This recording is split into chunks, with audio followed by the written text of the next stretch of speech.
Welcome to the U.S. Open 10-Ball Championship, proudly presented by CueSports International and hosted here in Las Vegas at Griff's Billiards. This is a no-loss round match. It is alternate break, race to 9. Let's meet our two opponents. First up, hailing from the United States of America, we put our hands together for Mr. Deuel. And hailing from Germany, can we put our hands together for Mr. Thorsten Hohmann? Gentlemen, have a great match. You may lag for break. It's good to see you smile. Welcome, everyone, to the second day of the U.S. Open 10-Ball Championships in Las Vegas, Nevada at Griff's Billiards. In the booth is Jeremy Jones and yours truly, George Teachea. We've got a great Winterside match and two future Hall of Famers. I would say so. And it's Deuel and Thorsten Hohmann, the hitman and the Prince of Pool. Yeah, Thorsten, good to see him. Back playing a lot more pool here the last 18 months, I would say. He looks inspired this week. Well, he's just been playing a lot more. I think it's just a matter of time for a guy like that to get back in shape. He stays in shape. He's two of what you might say are veterans in the field for this week. Deuel and that Thorsten Hohmann. And Thorsten stays in amazing physical condition. And what I meant to say when I said he's inspired, it looks like he's playing hot. He's been going through his matches like he's on a vengeance. I mean, just he's out for blood today. Well, and the competitive fire, I think, is there. And it's coming back. It makes a big difference. Yeah, I saw it just a month ago, I think, in both the events there at the Rio. And a player that sometimes struggles with the break when it's this type of format, breaking from out in the center. You can see a little flatter, harder hit, more than just the extension through the cue ball like we see most of the guys. Deuel, who's been an innovative breaker of the balls for some 20 years now, going on it. I like the way you said that, innovative. He's changed the break as we see it. I think rules have been created a little bit because of some of the ways he's chosen to break.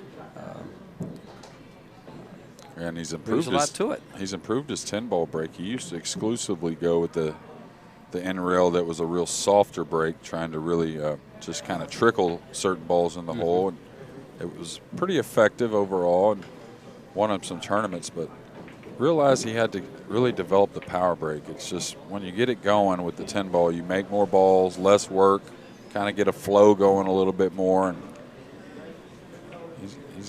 he's left a pretty easy rollout as far as I don't think Thorsten's going to pass this. He can hit it across the 1 over into the 7, let the cue ball come straight up the table. I think it may have to go in between the 2 and the 6, but that's okay. Still shouldn't be a problem. He caught the 2, and that's not going to be the outcome he wanted. No.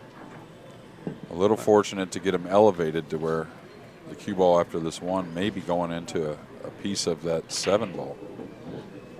It's close. Pretty close, yeah. Well, we are at Griff's Billiards. This is a race to 9. This is on the winter side. And it's double elimination tournament. Alternate break format. CSI rules where the 2 and the 3 have to be racked. It is rack your own. They are using a template, and that 1 ball almost hung, but it found its way to the bottom of the pocket. We are on 9-foot diamond tables. We are sponsored by CueSports International, Cyclop Balls, Discount Custom Apparel, Griff's Billiards, JB Cases, Kamui, Predator, and Simonis Cloth. They're using the Cyclop Hyperion balls, and it's being played on Simonis cloth. So that lays out the groundwork for you. Now for the players. Well, Deuel, we talked about his break in the past, and some kind of equated his wins in big tournaments have something to do with that break, or that break being a big part of it, but a guy that plays all games well and plays position really well, playing rotation, and handles the rock as good as anyone. yeah, and just his thought process through it is really nice as well. Commented about Alex at times. They both know the game so well that I think it gets the best of them just here and there. That if this makes any sense, meaning they try to simplify the game too much at times, just because they know so much, like trying to find the easier routes through the rack, rather than sometimes reminding themselves of how talented they are. And they just got to get down and do some of the things they're. Do the grunt work? Yeah, exactly. You know, just do the things that are needed done more than try to cheat the game a little bit with your wit. Mm-hmm. Just basically put forth the effort. You have it in you. Just grind it out. He's gotten awfully thin here and on the rail, so it's kind of need a light speed. Well, we're down to the Sweet 16. 8 on the winners, 8 on the one loss side.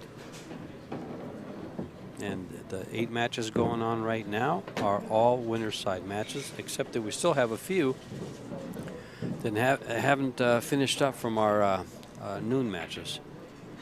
Got a couple of matches. Looks like Appleton came up and defeated Magic Canyon. Yeah, it came back a little bit from nowhere. Really was down 2 games the entire match, and then at 6-4, I believe he peeled off 4 in a row to win 8 or 5 in a row to win 9-6. Is that right? 9-8. Oh, 9-8. Oh, excuse me. It came down to the wire. Well, Woodward and Eberly knotted at 7 apiece after Woodward with a 4-1 lead, I believe it was. Yeah, Max Eberly has given everybody, beginning with the first match yesterday morning with Billy Thorpe. He's gone to the hill. That guy just has been on the hill all the time. Well, steady is definitely part of his game, and a guy that's played great pool for a long time now. Lives here in Las Vegas the last several years and plays a lot of pool here at Griff's. Mm-hmm. So you might consider that a mild advantage. I think living in the place more than playing on the tables is probably even more of an advantage. I think when you're in your own pool hall, it should be a little bit of an advantage. Sometimes maybe spending too much time there can kind of hurt you mentally. People walking up, hey, how you doing? Oh, and yeah, talk to maybe, you, stuff like that. Because I know from personal experience, it bothers me when I'm in where I usually play. I play better when I'm away from there. Well, and that's why I was saying maybe just to get to go stay in your own bed every night is more of an advantage. More of an advantage than the table or the pool room itself. You know. As we were talking earlier, you said I sleep better. I sleep better in my own bed. I don't sleep well when I'm not there. And in this business, in pool, I mean, if you're playing, you're hardly ever in your own bed. Right. Yeah, it's pretty sweet. Now, he's got so many options just because of the layout here from the 4 to the 5. He can play the 5 up in the corner, no problems with the 6 over the pockets. No real rhyme or reason here. Just stay real clean with the cue ball. And so he doesn't have to draw this back now because the 6 is so easy. He can just dink it in and go forward with the cue ball. Oh, have a nice little 2-rail angle out for from the 6 to the 9, most likely.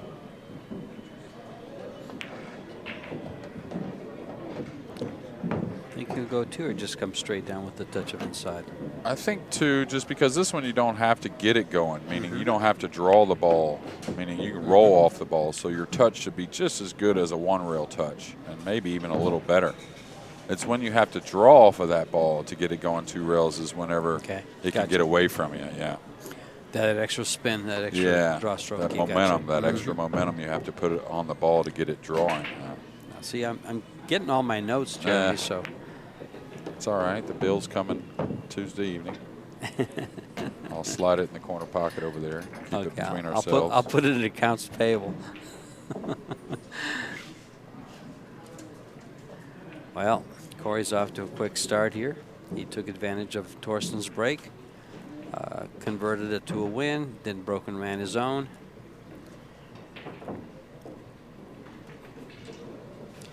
This man is, there was one match he just blew by somebody at 9-1. Forgot who the player was, but it was a good player. It was a solid Thorsten. player. Thorsten, yeah. Now, one of the things about these two guys is Thorsten was the 12th seeded player, and Corey was the 13th seeded player. They're like 3 points apart in their Fargo, as you can see on the bottom of your screen there. So they are in the top 16. They are part of the elite group of players, that you might say.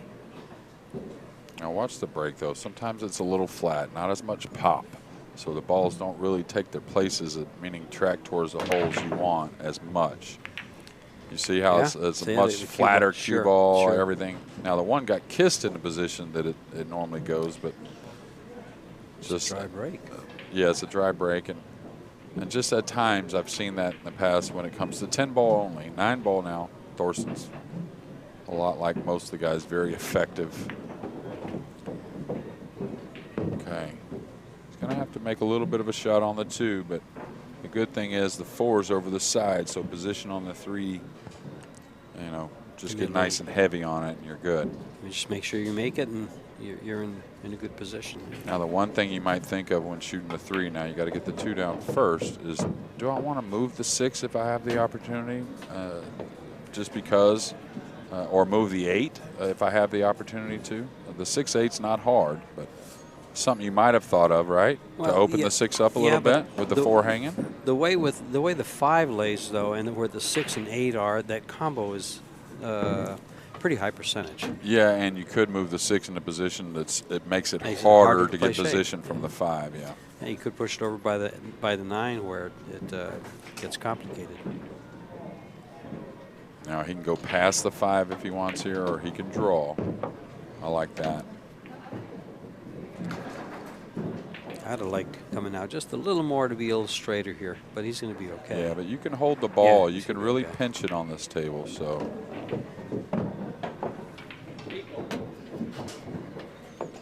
We've seen a lot of leads, early leads in these matches that what looks like could be a runaway, and it falls short. Corey looks pretty comfortable, I'll tell you. Now here he wants to kind of bleed the cue ball back just past the 7. This is where you can slam 2 rails, right? I like just drawing it 1 rail with heavy spin and let it just creep past the 7 into that nice angle. I think that's okay. Now it looks like, I don't know if he'll do that. He may play for the corner. See, that's what I was talking about. But go ahead and hit it. You need to hit it. On the wrong side. Yeah. Yeah, it looks like he can. I think that was the right way to do it, though. But be comfortable coming by a little closer to the 7. He can cheat it, though. It's okay. He can cheat it. He's going to slide up. Picked up his distance with a little bit of spin. Now he'll be coming over to the right side of the 10. Yeah, and really. Go ahead with the right English and just catch that 2nd rail. Maybe, or just again the right. You got to get it going to get to that rail. So this is where I still just come 1 rail, especially on this slick table. Okay.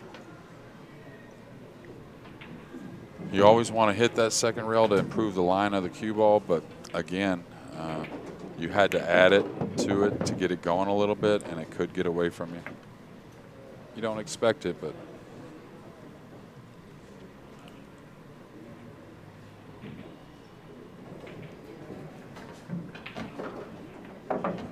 Well, he's taken 2 breaks away from Thorsten.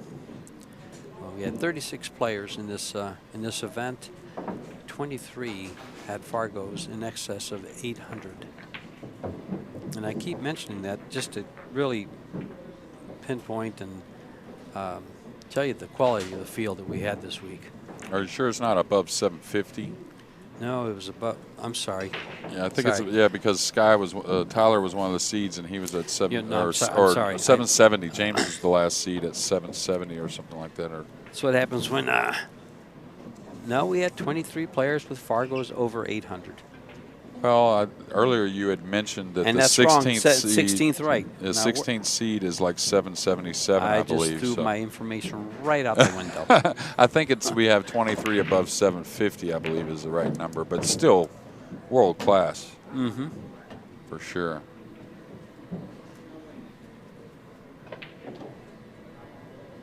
Now you got me stumped. Well, my apologies. No, it's George. okay. It's perfect.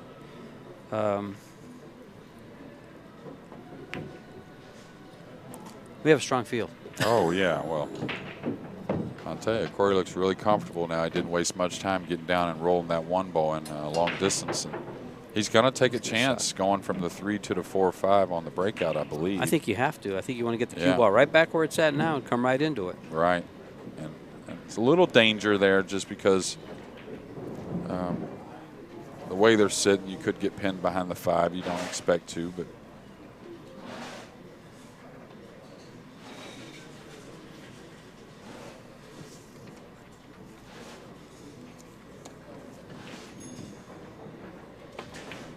He'd like to get close somewhat. Oh, he got a little too much angle. That's too far away. I think. He's got a lot of angle. And now to get at it, it's going to be at a slower speed. Still can do it, though. He can still do it. He catches that rail and the four ball at the same time, and things will be real nice. Yeah, the problem here is, though. Catching it. Yeah, not only catching it, but if you got up behind it, you could have a problem getting behind the 5. Well, it looks like he's going to be able to stop it here. Go 3 rails with the 4. Yeah, just put the 4 ball up by the 8. Yeah, he's close to the rail, though. So yeah, it's. He's going to call something. I would call probably the 4. May kiss in off the 6, maybe. Problem here is if he makes one of the other balls, he's going to be stuck behind the 8. Well, behind if he hits behind it well. the 5. Yeah, this was tough. He needs that to slow down. I think he's going to be just fine, actually. He's going to get right behind the 8. He's going to nestle in. No, he can see it. Still a lot of gaps, though. Even though he's got to chip it and run the cue ball, there's lots of gaps. Meaning Corey may be able to get at this 4 somehow. Yeah, he's going to have this cue ball. Gosh, he's going to be able, like you said, he'll be able to get to the 4 ball. Yeah, I mean, this is where you gotta just play the cue ball 3 rails to the end rail, try and use the 5 for a big ball, but just hope the 4 doesn't leak out to some type of rail first that's real handy, or like, okay, this is gonna come out a little bit, or no, it's close. Can't tell. Yeah, he he's gave him a shot. He has a shot to make it. Yeah, but he's going off the 8 right behind the 6, so funny shot here. Either going to roll it or he's got to add some speed to carry off the 8. And it could carry right back into the pocket. True. He rolled it. Corey very confident with that compact, somewhat of a snooker style on certain shots, and that being one of them. I like the screen here that we see with our sponsors across the top of the screen. Big shot here at 3-0. Yeah, because that shot, once he executes it, gets him almost to 4 pretty much. For this level player, these 4 balls, if you don't execute these 4 balls, you run into problems. I mean, it's just, you should be able to do it. But it is pool. And weird things happen. Well, one thing about, I know Corey real well, and he looks very comfortable to me. He's not questioning a long shot at all. If he knows that's what he's supposed to do, he's just getting down and pretty much taking care of business. Going to be a tough guy to beat. And not only at 4-0, just looks like period.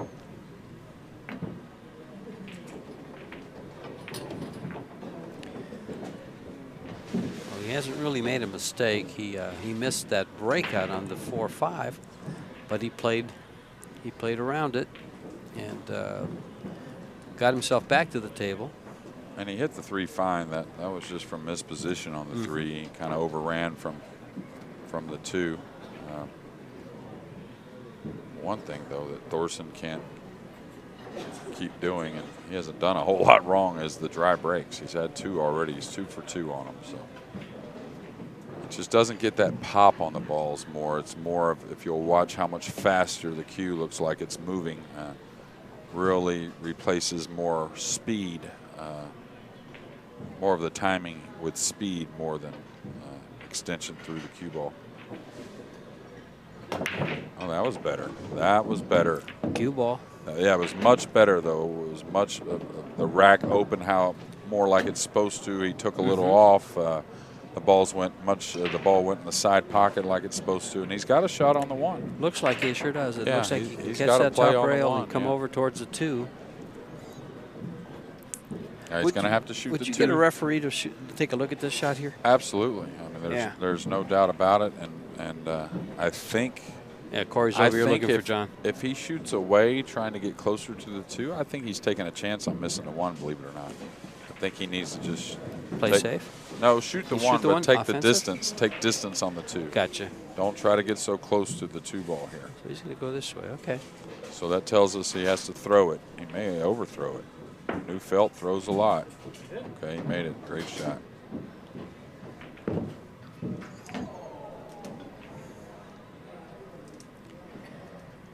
Pretty straightforward by that elevation, and he's got good position here. I think Corey's 4-game run has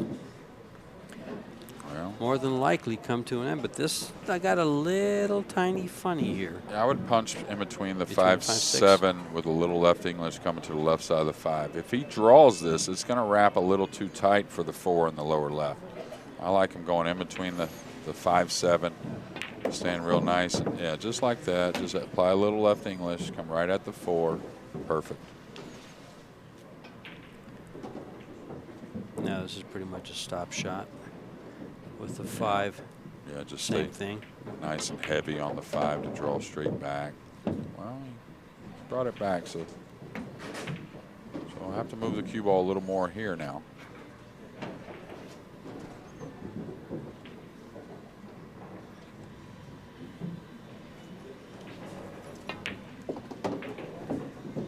Got some outer scores going on, and I think it's just winner's side this round. Is that correct? This is all. Okay, yeah, there are Appleton and Thorpe. No, they're still playing, yeah. No, that's a new one. Appleton new and one. Thorpe, and then. Okay, it's 4 and 4. Okay. So yeah, we got Chinahoff and Hatch about to get started. Yeah, we have. We got Steyer and Pagalion on the 1-loss side. Steyer up 1-0. DeLuna up 2-0 on the winner's side over Olson.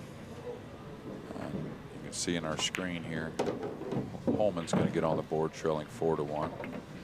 And then you have Tutzer. He's still on the winner's side against Shane. Yeah, he's up 2-0 over SBB. Darren Appleton out to a 1-0 lead over Thorpe. And Chang from the last round. And now Geronimo has cut that lead to 8-6 now. Chang just winning his 8th game. Yeah. I believe all the players playing right now are the players left in the tournament. 16 of them. We have 8 matches going, 4 on the winners, 4 on the 1-loss side. And the 4 on the winners are Shane and Marco Tutzer, Corey and Thorsten that we're watching, Danny Olson, Jeff DeLuna, Dennis Arcoyo, and Kevin Chang. Yeah, we have 2 other guys, Arcoyo and Chang, waiting for the Junglin, Chang, and Geronimo match to finish, so their table opens. And actually, one of those 2 guys will go on to start another match as soon as they finish. The winner of that match, that's a 1-loss side, Chang and Geronimo. Okay, is the 1 going to open up? I think it did. Now it the sure did. He's on the rail, and he's pretty straight, and the 2's way back down there, covered up by the 5. Can he go forward and just get a peek at the 2? It looked pretty straight from the angle I just happened to see a second ago. I think he can get to I think he can get to that top rail and over to the left side. Just a little bit. Doesn't have to go far. No, just get to that gap between that long distance gap between the 7 and 5. Now the 3, you got to move the cue ball to get on the 3, but I think that's better than trying to move the cue ball a lot here from the 1 to the 2. Just kind of like go to the head rail and over to the left a little bit. Right. Take the long shot. And maybe come up in the area that cue ball is now for the 3. Well, the main thing is if you get the he's elevating, so that tells us the camera's fullness. He's much more straight than we think he is. Yeah, I thought when when I first looked at it, it looks real straight on the 1. When we had the upper angle, yeah, the overview, it looked real straight. Well, big break for Thorsten. Yeah, he's got a lot of work though. He's got an angle here that is a little funny getting to the 2 unless he just comes above the 5, and then he's not a real nice position to get from the 2 to the 3. So he's going to take some time looking at this 1 because he really needs an angle on the 2 to be able to get back to the short side of the 3 ball. You don't want to shoot that 3-8 combo. No. You know, if you landed really nice on it, say the 2 was right there, and you know, that's one thing. But hard to expect getting good position on that 3-8 from the way the 1 and 2 lays. Would you consider going above the 3 and shooting in the same corner as the 1-2? Oh, absolutely. Okay. But the thing is, you need this angle on the 2. He didn't get it. Yeah, that's what I'm saying. He probably got to where he wanted to draw the ball back into position of some sort because it was hard. Yeah. No, he's going to really dig into it. Yeah, it was really hard to gain a nice angle on the 2 to make cue ball movement easy.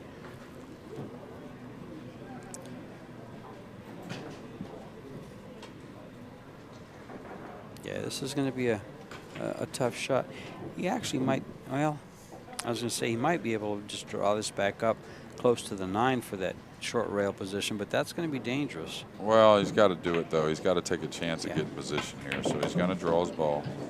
Even if it's for a cross-side bank or a thin cut all the way down, he'll shoot it. He's not going to pass up on this. Well, you just saw him point to where he wanted the cue ball. But on a draw stroke like that, that's got to roll 4 feet. That's hard to be pinpoint on a 4-foot draw shot. Yeah, and he's satisfied here. Yeah. This is Back one to that fourth. he's a 8 out of 10 or plus. Maybe. Yeah, got it down.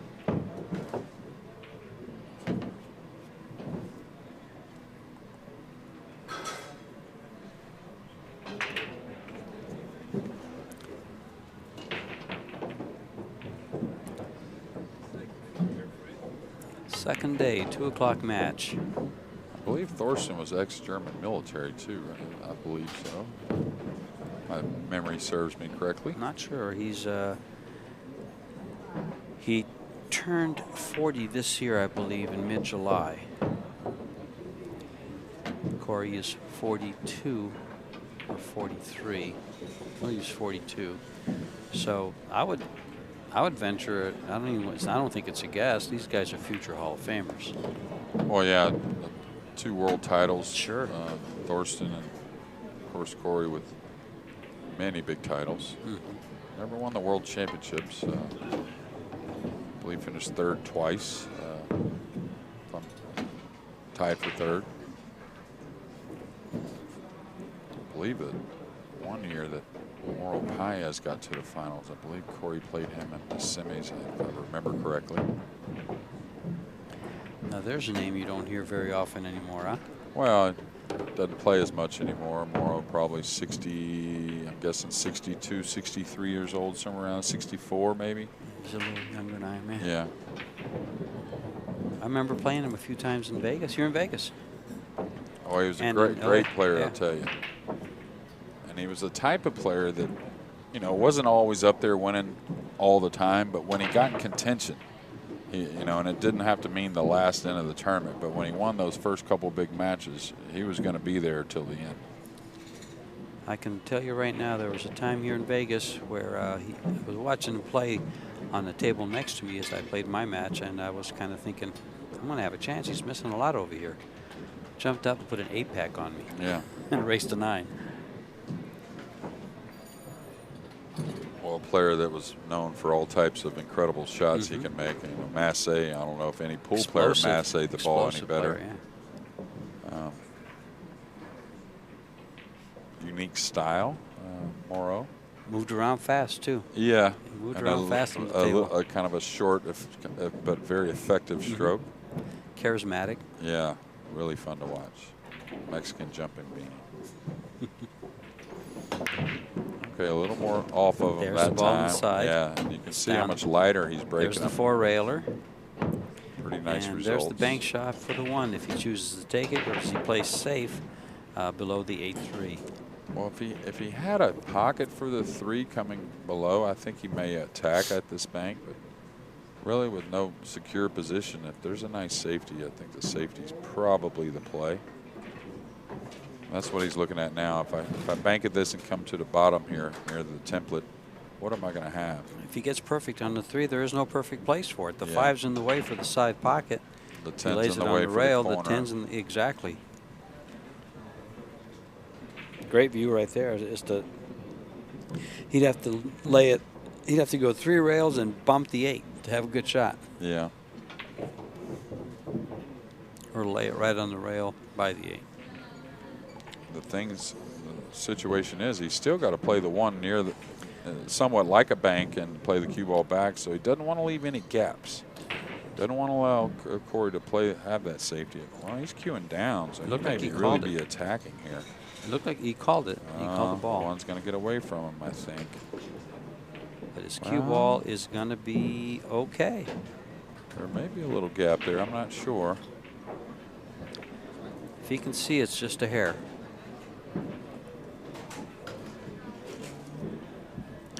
Hard ball to hit, except for you just go one rail kick on the right side, but you're basically just kicking it towards the pocket. Yeah, if you No kick place that to way, hide you'll it, have yeah. to kick with a lot of speed to try and either get the 1 back going the other way, down table, or there's no reason to kick this one lightly. This will be pretty firm. Well, keeping in mind as he measures this out, keeping in mind Shane's on a mission to get his 4th U.S. Open title in a row, but Marco Tutzer is leading him 4-0 right now. Yeah, well, you could say Sky should have probably won that match last night, but really Marco, he hooked himself in a crucial situation, but other than that, he hit every ball very clean. Didn't really do a whole lot wrong. Yeah, he needed a little more on that. Now this 1 might get to the side rail and help him out.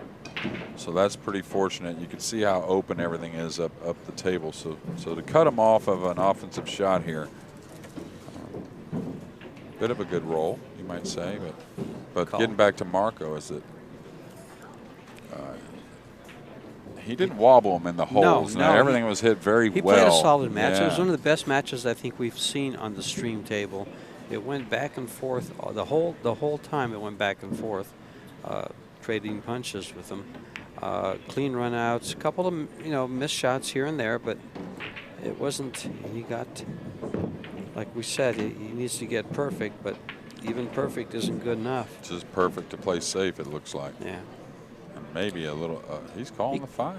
He's calling the 5, or is he? He must have set up really nice on it. Like his gut's telling him, okay, I'm good on this ball. I'm not one you shoot at all the time, but it comes up every now and again where you just fall perfect and you really like it, and that makes a huge difference on taking a little bit of a chance. Of course, he missed it, but I'm saying with the top players, it's just like that in every sport. Occasionally it tells you to shoot that 30-footer, even though the coach is pulling his hair out when you're shooting it.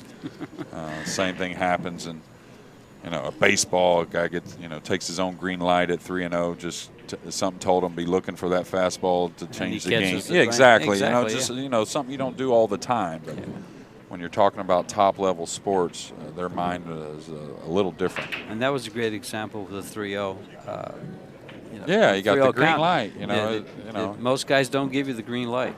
Yeah, and Most coaches don't give you the his green light. gut told him right there that, hey, of course, hindsight says maybe not, but I don't think you would have wanted to bet against him on that, would you? Thorsten making that combo. And this is an interesting shot here because he had choices, Corey did. Yeah, I didn't understand the bump. As soon as he touched the 4-ball with it, I wondered about it. Well, the bump is one thing, but the light bump, if you go into the 4 firm, you can see how open this right side of the table is. You're never going to get snookered. You may have to cut the 4 from a little bit of, a little thinner shot, but it's not going to be laid up on the side rail. So I thought if he went into the 4, that Max Everett he may do it with a little more speed. He's got to go for the bank here, though, right? I think so. I like the bank here. Yeah, you got even if you got to draw it and throw it, that's okay. It's just come across the ball. Give yourself the angle. Picks up the English off the rail. Yeah, it's a nice bank. He's got nicely done. Nice, perfect to come 2 rails right at right across the spot, right at the 6, and Was that Max that said he got by Sky right there? No, he said no, that he did no good there. But he's played great matches this entire tournament. I mean, I wanted to. Well, he just kind of gave us a fist pump as he walked by, saying bye. It just, you know, I feel for the guy. He played great. Oh, he played great all tournament. And he's a veteran, believe it or not. Yeah. A lot of people don't realize how much of a veteran Max is. So he'll realize he's playing good and just wait for the next opportunity. Now that's got to go just a touch. Okay, I think he's all right.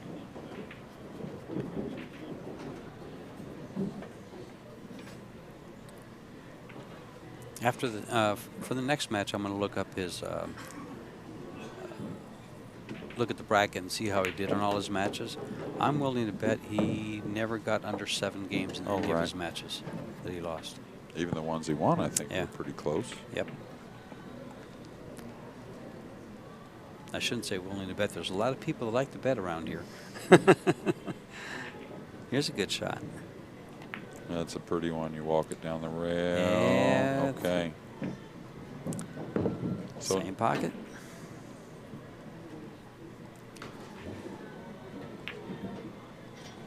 Oh, a little He's thick. missed that ball. Oh my! And I just don't know why he rolled it. Don't understand. Why don't you just cue down on the ball and shoot it in like you normally?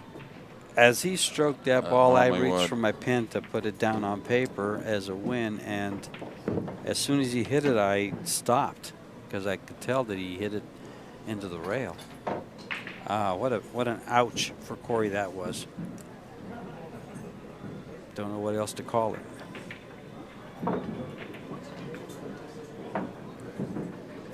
Something to think about, though. And honestly, was just going to mention before he shot the what was it, the 9? But at the beginning of the match, I commented how comfortable he looked. And all of a sudden, he's just a little more edgy, I think. But And it's just a miss. I mean, you know, I'm he'll trying to shake it recall off. the shots that he shot that might have, because sometimes you're comfortable in a match, and you shoot a couple of shots that you just Didn't that hit take it. you out of that comfort zone. Yeah. And all of a sudden you're sitting there, almost struggle-like. Yeah, it's like we talked about yesterday. Is a lot of times the guys will have a little bit of a sour face about something, and it's not so much the position they ended up with; it's how they hit the ball. It's the swing they made can be alarming. And now I don't see one down just yet in a dry break. Nope, it's dry, but nothing on. Well, the one ball's there. I was looking at I saw the 9 ball, and I thought that was the one. Well, the 10 got a little movement. I don't know if it got kissed. I was kind of watching the balls up the table. He's got a shot on the 1. Maybe yeah. And maybe a full one. Yeah, it looks like he's got a full shot on the 1 for the side.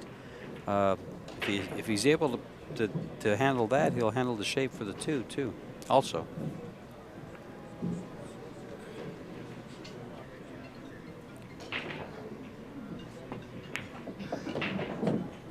Okay, nice and aggressive there too. Getting closer to the 2 really helps, because you can see the 3's a little funny.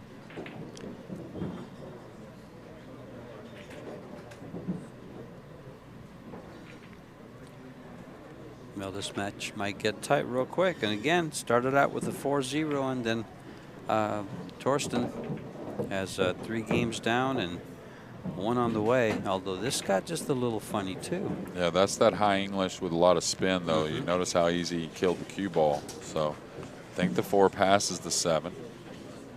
If it does, it should be able to work the cue ball to the left side and be okay.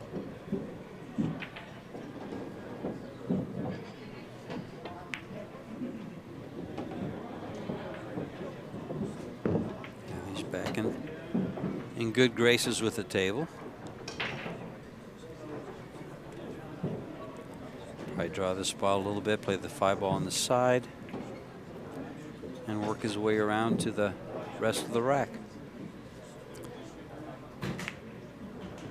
Yeah, what a big 10 ball missed after followed up now by a dry break, almost like a little punishment. It always seems to be that way. Yeah. When you more than not, that's for sure. it just almost always happens. You hang up a 10 ball or a 9 ball when you're playing, 9 ball, and invariably you give up that game, and they're going to break and run the next game.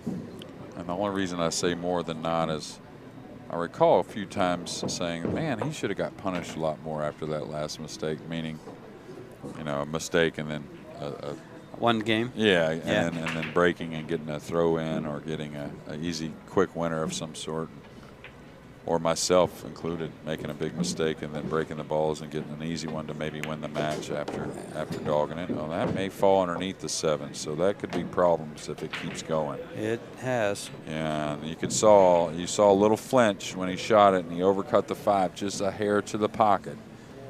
Create a lot more cue ball movement, and has really gotten him in a bad position here. Does he go for this bank? I wouldn't blame him if he did. It's actually, I think, sitting fairly okay. Fairly natural. For this type of bank. Right. Meaning you can hit it firm to make it hold its line a little more. You Is know, he cutting it all the way down? Now that's okay too, because you feel like you're going to have a nice medium speed on the object ball, so it opens the pocket a little bit more.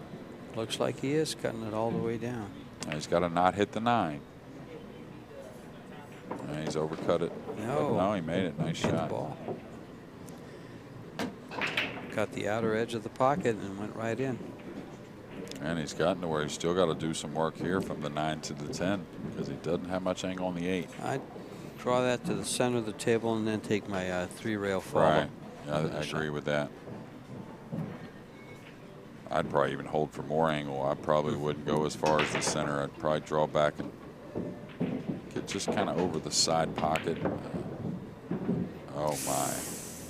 Hello, 8-ball. Well, and that was just trying to get an extra few inches, making that pocket much smaller, kind of slamming the 8 in. And I don't know if that was worth it, George. Well, if it goes in, everything feels fine. He used more side English than draw English on the shot. And I like coming straight back with it, you know. And like you said, not to the middle, but straight back a little to get more angle. Yeah, a little more angle. Exactly, so you can run the cue ball that much easier. Ooh, man. That's got to. This is going to be interesting. That's got to quiet down a little bit there. It's not going to. Wow, that's, again, a mistake by trying to get a little closer to the next object ball, and Thorsten did it right in front of him, and Corey followed suit. This is going to shake his confidence. This is he was already a little shaky going into that. Remember, from that comfort zone to the shaky, safety. and now a shot like that. This is a funny safety. It's hard to get the cue ball all the way back down and hold the 9 on the back rail. Hit it real thin. I might take a chance of putting the 9 out in space and making him come with a real tough one and trying to get lucky enough to bury the cue ball behind the 10. I think a real thin hit gets him where he wants to go. Get that cue ball down. No, you see how he played it. Down. Yeah. You see how he played it in space and making him come with a long, tough one from the end rail. See, at least straight in. Yeah, that way. Yeah. If you try to hold it on the end rail and it gets away from you, now the 9's over the pocket, and shooting it from 9 feet is no problem. So then when it's in that spot, you open the 9 up out in the middle. Gave him a little better chance to maybe get behind the 10 with the cue ball, and at least Thorsten's going to have to come with a long one. It's a long shot, and it's going to be straight up and down with the cue ball. See if he stays clean with the stroke. If it gets a little punchy, you can miss it easily. Yeah. And this makes it nice for Corey. And it was a little punchy again, and one way you can tell is the cue ball movement. He didn't have enough on it. So a punchy ball doesn't travel near as much as one that's rotating. Corey happy to come away with this win, with this game win.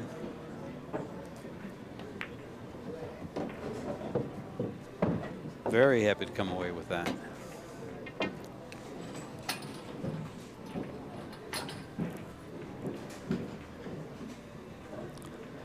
That's probably the one oddball game of the match, you're going to say?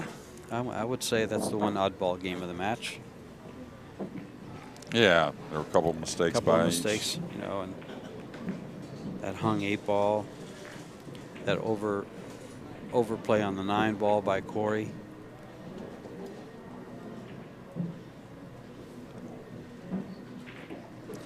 Corey starts out 4-0. Thorsten answers back with 3 of his own, and really should have had this one. But things being what they may. Score is now 5-3, and Thorsten's breaking since he won the lag. A win here in this game puts a little pressure on Corey, especially after some of the mistakes he's made, I think. But Yeah. he's a pro. You know, he's top level pro. Well, Thorsten has cleaned the break up, that's for sure. Really just taking a little speed off is all it took. Now he'll want to come all the way down to the end rail here from the 1 to the 2. A lot of times people look at this and don't take advantage of the ball hanging, meaning there's a better way to come out of that pocket with the cue ball after making the 2. So he won't stay on this end, I don't believe. I mean, he can, but I would want to come down like he's doing here. Yeah. Okay. Now, see, that's again a good point that you make, because a lot of people figure I can get to where I have to because the ball's hanging. Yeah, anywhere. Right. But a lot of players don't practice coming out of these situations. It's gotten a little bit tight for him there by going all the way as far as it did. Well, that's another reason, because he's a little punchier stroke player, right? Okay. So instead of coming across that too thick with a lot of left spin and letting it just roll down, well, he kind of drew off of the ball. Well, when you add that draw kind of stroke, it's easy to lose control of the speed. Shouldn't cost him here. But wow. Well, now He got funny. He got This thin is, on the he 4. got thin on the 4. He's gonna, if he cuts it in the side, he's got to contend with a 6 ball up on top.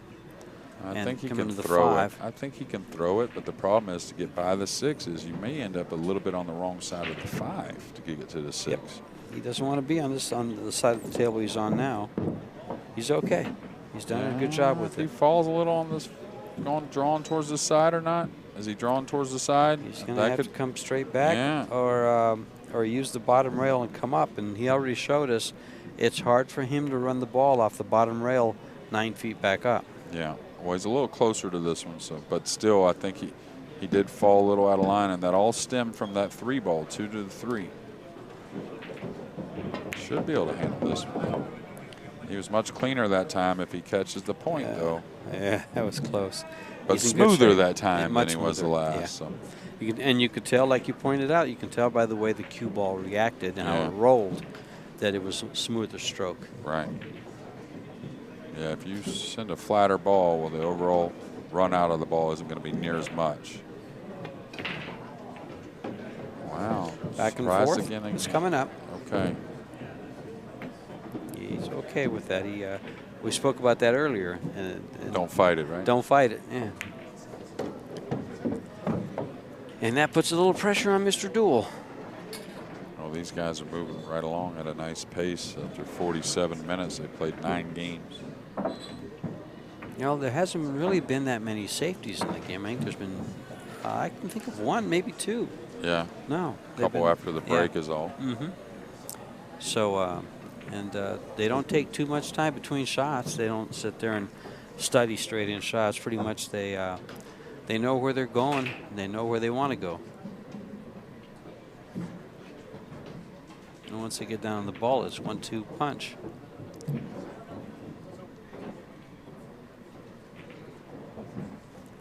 Let's take a look at some of these matches going on over here to keep you guys abreast of all these champions. Ruslan Chinahov over Dennis Hatch, 6-0. Marco Tucher leading Chain 4-1. DeLuna over Olsen, 4-1. Woodward and Chang just got started, and Sky leads 1-0. Billy Thorpe over Darren Appleton, 4-3. Urkoyo over Kevin Chang, 4-0. And Tyler Steyer and Alex Pagulayan tied at 2. Alex keeps finding himself with his hands full. Well, he's probably not,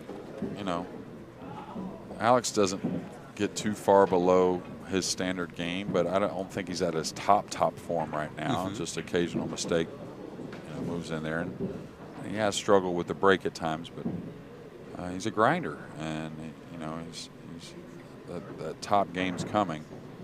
And he's had some matches, obviously, with the top game, but he's a player that wants it all the time. So. Right.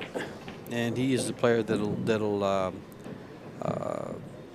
force himself to come with his top game towards the end of the tournament. In other words, he'll work up to his better game as he gets closer to the finish line. Yeah, a scary guy if when he stays in the tournament. Okay, a little funny position here. He's got to come a couple rails and maybe play for the 3 up long. Well, that was nice control there because I don't think the 3 passes in the side. Does it? I'm not sure. I don't believe it's awful so. tight. It looks like he might have played for it. Maybe it does.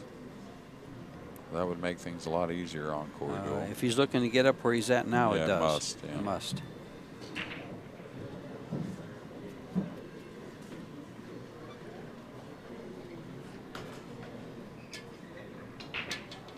Now, see, I'm wondering why he's looking to play the 6 ball in the side pocket. He just stand up and get in the middle of the table, and he doesn't have to worry about, getting just right on the 6 to play it in the side. And it goes in the upper corner, too. That's Sure. where I would probably. Oh, okay. When he first hit it, man, it sure looked like it was going towards the 10. And it was obviously tight because it took him a little bit before he decided to play that position on the 3 in the side.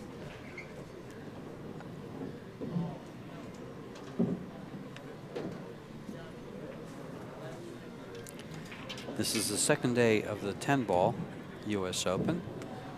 We will start Sunday with the 8 ball U.S. Open. Our finals for this match will all be tomorrow. Our semifinals and final in the afternoon. I believe we'll have a 6 p.m. final match. Just coming draw back. this back to the rail. Yeah. Play the 8 ball all the way down. Corey's going to maintain his safe distance, but there is no safe distance. He started out with 4 games. He's down to 2. If he closes, once he closes this out.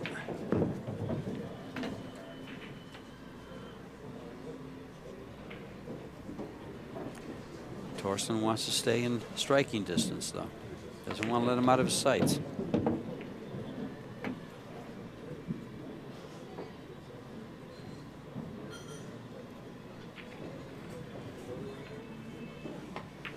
And while they break the balls, or rack the balls, let's take a look at the rest of the field here. Shane is closing in on Marco Tucher, 2-4. DeLuna now up 5-1 over Danny Olson. Chinahoff over Dennis Hatch, 6-1. Thorpe over Appleton, 5-3. Orcullo over Kevin Chang, 5-0. Dennis making a statement with that match. Yeah, well, that was my pick of the tournament besides any of the Americans. We talked about it. Yeah, we threw out 3 or 4 players. Yeah. Yeah, the guy that wasn't here a month ago competing in some of the big events, and I think he's hungry. Yeah, he There was missed those another big ones. match we had going there. Chinahoff, yeah, just rolling right along with Dennis. Dennis Hatch at 6-1. And Tyler trails Alex Pagulayan 2-3. Let's take a look at Thorsten's break here. Yeah, really a lot different the last couple from the first couple. It's going right cue for the ball, watch corner. out for the cue No ball. kiss, no kisses. Hey, Oh, he's making balls left and right there at the bottom. Oh, I thought the 3 was going in. But actually, it's in a nice place. He can. Yeah, I'd go for the cut on this 1 ball. absolutely you do. Now the 4 is a little funny. The 4 is covered up by the 5 and the 7 covered up by the 8 a little bit. You can't do much about the 4 right now, but I still think you want to try and be aggressive and get on the 3. The one thing is the bottom rail just doesn't offer much for getting on the 4. If he could somehow get to that side rail over there by the 9, well, now he can come around the 10 and maybe produce something. But if he just falls on the bottom rail, he's gonna have to shoot a 4 or 5 combination to try and run out. Yeah, that 4 is in a tough place. It's a maybe. He made it, but And we'll there's see. that. Yeah, that bottom rail rail. just doesn't offer much. I'm not saying he could do anything more. He didn't really make a mistake, I don't think, but Well, yeah, he's got a choice to hold this ball between the rail and the 9, or get out and play the 4-5 combo. yeah. He's going between the Yeah, rail and the 9. He's drawing it. He's taking a little chance here. Look Wow, how what a- perfect he hit this ball. It's going to Right. go up for. Well, It's he going to des- go up for the side pocket. He deserves the Yeah. side. Hit it nice and put enough on it to get by the 5, by the 9, but still not too much to get away from him. Now, did he get a little off angle here? Slightly. Oh, he's Look- going forward. He's looks going like- between the 8 and 7. He's going Yeah. right between them. And he Okay. did it very clean. Still got some work from the 6 to the 7. Saw the 8. Again, Yeah. same kind of situation as the 4 and the 5 were. He's got to play the short rail position, short side position. I'll get it out there right if I take enough stabs at it, folks. That's right. Effort. Careful with that left English. Oh, he's got to beat that. Oops.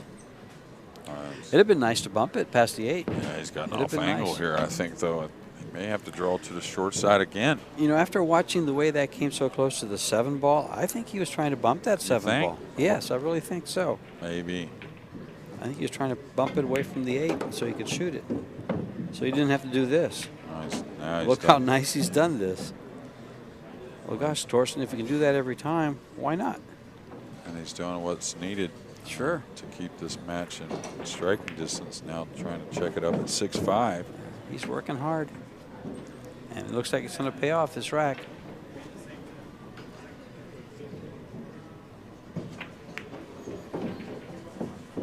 How are we doing over here?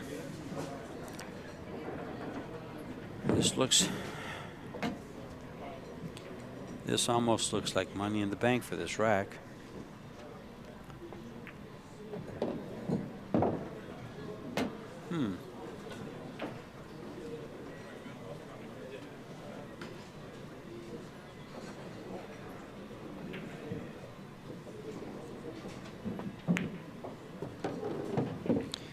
And it is.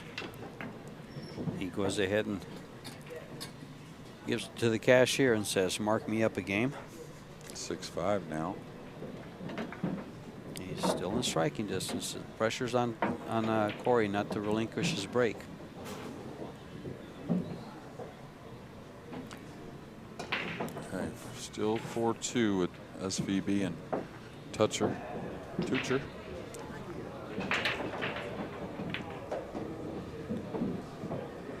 1.5 over Hatz, 6-2. DeLune is still 5-1 over Danny Olson. Sky is 2-1 over Junling Chang. Appleton trailing Billy Thorpe by a game, 4-5. Orkoyo still over Kevin Chang, 5-0. And Alex now leads Tyler Steyer 4-2.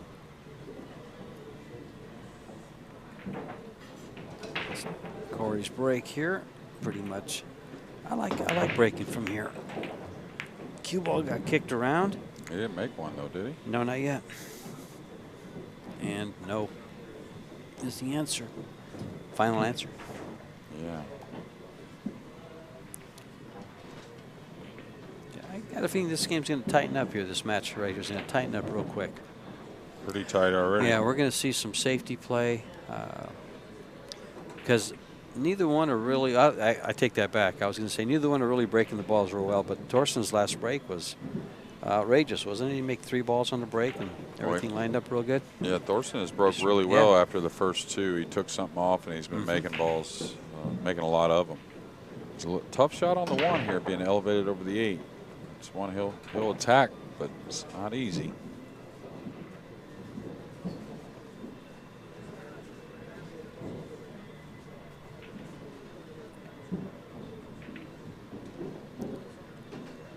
Well, Marco Tucher now leads Shane Van Bonen 5-2. And this 1 ball, I believe he's going to try to. Is he avoiding the 9 ball here?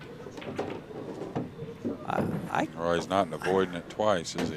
Yes, oh, he is. did. Okay. He got rather a little fortunate there. Well, he hit it well, though. He hit the ball well. It looked like it laid natural to just bump the 9 and be there for the deuce. Yeah, but you're not going to roll that ball being elevated. Okay. You're not going to hit it that easy usually. He's gotten a little straight in on his work here. Yeah, this could be. This is tough. Let's bring it back and just try and pinch it off the rail as much as you can, even if you only get up a half a diamond over here on the side rail for the four. Ball down the he's rail. going forward. That means he's trying to cheat it a little more. Okay. Pretty nice effort there. Pretty perfect, really. Yeah. Just, Play the 4 and the 5 to the same pocket. that's right. Looking to tie this match for the first time since it got started. There's a nice shot. Now here you just bump the 6, don't you? If needed. I mean, nothing wrong with it. A little bit of draw, you just kind of bump it. No, you just came back. Okay, it's better than bumping it because you're not taking a chance. You're not risking anything. You knew where it was going. Well, Thorsten's been drawing his ball the last 7 or 8 shots, it seems like.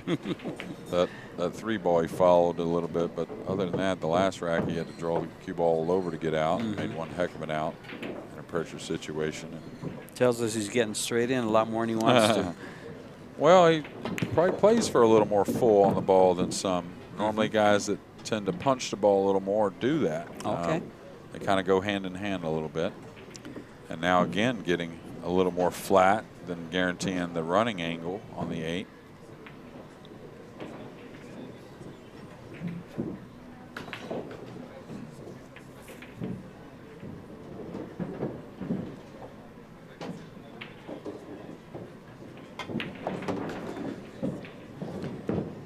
This is going to end up pretty nice for him. Well, touch of inside. Yeah, it's close though to where. Yeah, he it's may right in the draw middle over. where That's you, what exactly. I say. Yeah. I think I would draw over too, rather than guarantee the trying to play for the swerve on that slick table.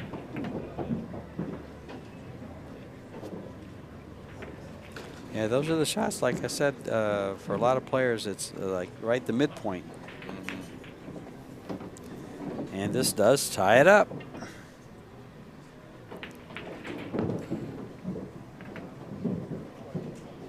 Well, Toucher is up 5-2 now. Shane is at the table. Chinahoff now 6-4. Was up 6-1 over Hatch. Tied at 6 apiece here on the TV table. DeLuna must be playing really well because Danny Olson is playing really well, and he now leads 6-1 over Danny. 3-1 for Woodward over Jung-Lin Chang. Appleton now is trailing 6-4 against Thorpe. Okoyo 6-0 over Kevin Chang. And Pagalian 4-3 over Tyler Steyer. Well, that means Tyler won the last game because he was down 4-2. So Tyler's hanging in there, keeping it close. Back to Thorsten's break here. Let's take a good look at it now. He likes breaking off to the side about a diamond over. Well, once he's taken the speed off, he's made that second ball, which is the 4 this time. The one opposite side of where he's breaking, he's made that big percentage. That went a little short there, and the 9 went a little long. But he the got 4 railer, yeah. Firm grip on the cue as he broke the balls. Real Well, firm you'll grip on the notice cue. that I was going to mention earlier. He's one of the few these days that he carries a pretty firm grip through all shots, believe it or not. Okay. And you know how some people's grip, it looks firm and it's not as a little firm. looser, yeah. I'm guessing with him, it's not quite as firm as it looks, but for the top players, he's definitely one of the few that kind of holds the cue a little bit more now. I just remember, way back in my teens, there was a guy in Mexico that used to tell me when you draw a ball, you use a lot of spin. Just before you deliver the stroke, you want to tighten up on your grip. Well, there's all kinds of opinions. I don't really. I disagree with it, actually. Yeah, if it happens, it's one thing. I don't like manipulating the grip at all myself through any kind of swing. In other words, I think grab it where you're supposed to? I think things naturally happen, like through the draw stroke. I think there is a little more tension that just kind of naturally happens, but I wouldn't suggest trying to manipulate the grip according to the shot. You wouldn't consciously ask somebody to do something. No, like I don't think so. There you go. That's good. I don't think, anyways. Because it always came back to not haunt me, but I'd think about it and say, was this guy right? I mean, he was Mexican champion 3-cushion player. So Well, there's like I said, a lot of opinions that are very valid for different things, and it's a very personal sport, meaning lots of different ways to get things done. You can get to you can get to the same place by different routes. Yeah. And he's going to have to find a place or a route to get to this one ball, or push out. He's calling the one on the side. Yeah, Thorsten played safe. Played safe, yeah, so there's no push out here. He's going to have to two-rail kick this ball. He's called the right side pocket, I believe. That's about the only place it has a chance. It's going to work out for him, especially if it bounces a little bit behind that. Yeah. Oh, he's giving up a shot. Yeah, and a 3 may go and a 3-10 billiard, which is definitely playable if you got the cue ball in position. Thorsten just looked at it too as he walked by to get to where he's at now. But this isn't a shot to be taken for granted. But pocketing this ball with just a touch of left English, or just pocketing the ball, gets the cue ball in the position it's in now.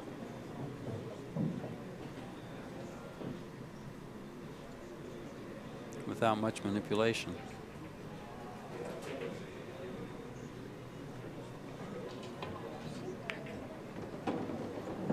Okay, I think that's a good play. I mean, you may not end up with a clean shot, but you probably weren't ever going to get in trouble.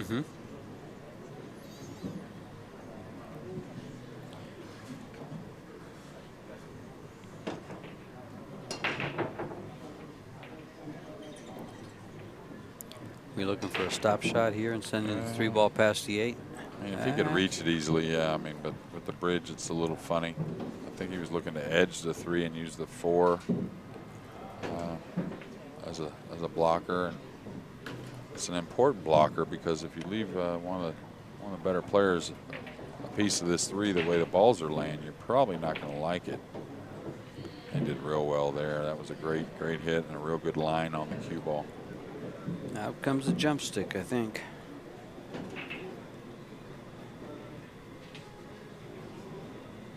You don't see Corey jump very often, do you? No, not very often at all. He will, though. He's going to kick 2 rails behind this and probably call the 3 or the 8 in the side.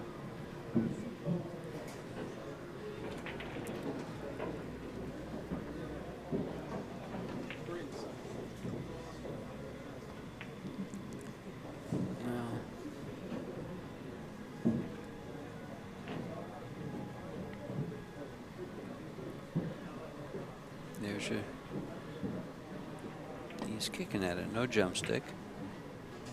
Oh, he hit it nice. Hit it nice as far as holding the cue ball. That's really all you could ask for on that shot. So he's left him 9 feet away with the cue ball close to the rail. I don't think he has a real viable carom shot on the 7. Bank the 3 away and try and use the 9, I think, with the behind the cue ball behind the 9. I think he's going to elevate and play the 7 ball off the 3. Really? I don't know. It's awfully close, and you're on the wrong side of the 3 to make it natural.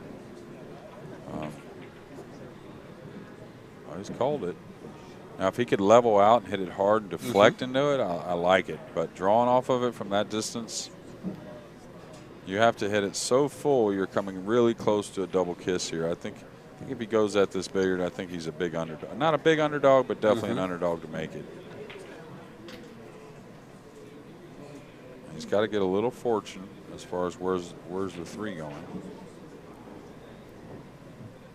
Well, it's not going to go 2 rails back up at it. There we go. Hit it and he really hit it. nice. It is going to go 2 rails back up. He hit it really nice. I thought he might hit one of those 2 balls and not end up with this, and he's actually hit it too hard.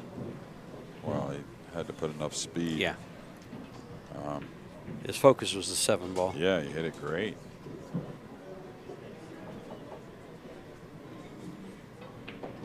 Really nice. A little safe here. I don't know. He's a pretty aggressive player, but yeah, safety. It's safe there. Especially if he gets down here behind his 10, just to bounce. Really perfect almost. Yep. Just about perfect. Now the 4's got this cut off. This is a tough kick. He may jump at this one or curve at it. Curve at it. The 4's got him really in a small ball to go at. he'll have to hit it way high and spin down towards the 3. And when you do that, you can't get as much speed on the ball. So may see him jump at this one here, George. Mm-hmm.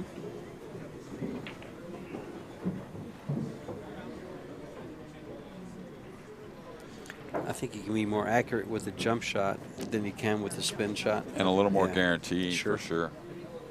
Which is at 6'6", you don't want to be giving up ball in hand. Well, he gets his jump cue ready here. Chinahoff over Dennis Hatch, 8-4. Wow. Looks like Shane has closed the gap a little bit, trailing Tucher 3-5. DeLuna over Danny Olson, 7-1. And Sky now leads Junling Chang, 4-2. Thorpe over Appleton, 7-5. Arcoyo over Kevin Chang, 7-1.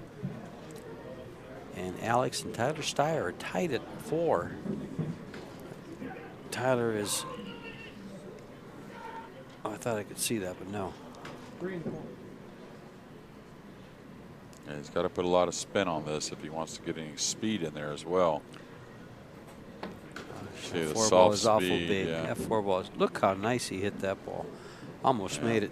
But that was always going to be the problem. Mm-hmm. Wasn't much chance of separation at that speed, but that's what the hit called for, to be able to hit it, kicking at it. That's why we both kind of talked about maybe this is the time to pull out the jump cue for Corey. I think he would have pulled out the jump cue if he had an available bank or something, but the 8-9 are in the way that he didn't really see calling the shot. Yeah, it was jump the ball with more accuracy, but where do you jump it to? Just, hey, trying to get some separation. So now Thorsten in a prime position to get his first lead here. Took him a while to make up that 4-game deficit from the beginning, but he might have. Well, he made it up. Now he wants to, take a little lead here for the first time. Oh, it looks good too. Wow.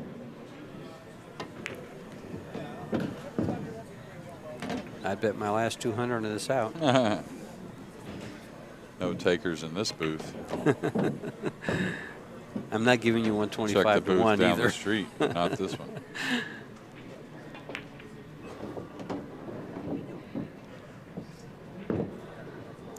I shouldn't say things like that because this guy will take some of these bets. He says, when I'm in Vegas, that's why I'm here.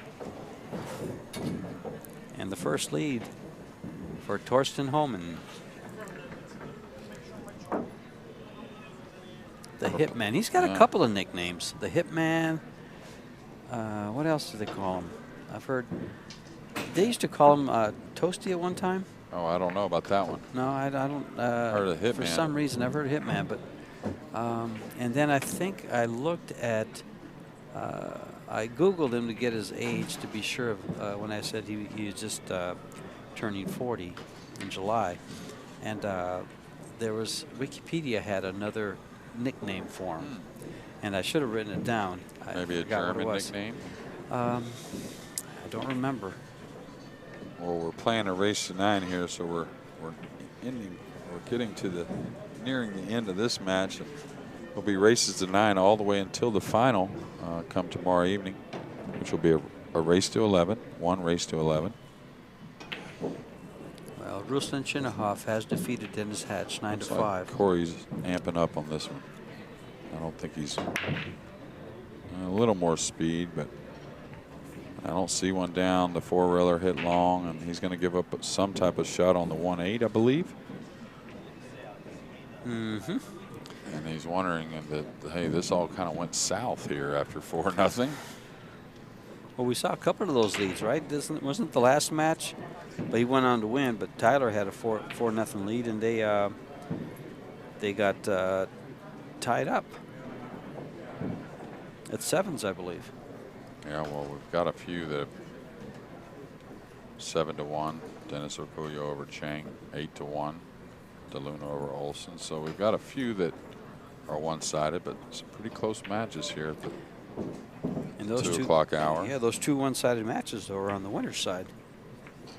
Okay, did he make it? No. He didn't get it there. So worried about holding the ball and not getting behind the 3 with the cue ball. Hit it a little too soft.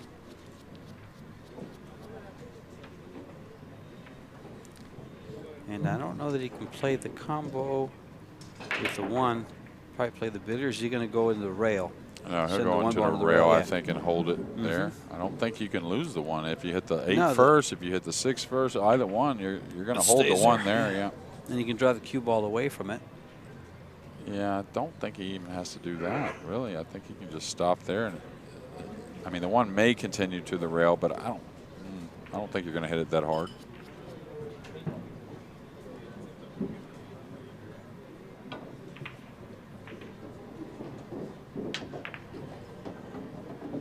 And now he got a little thin, but he can definitely make it.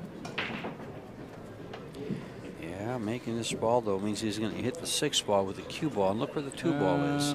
Maybe. Maybe I'll throw this and get by the 6.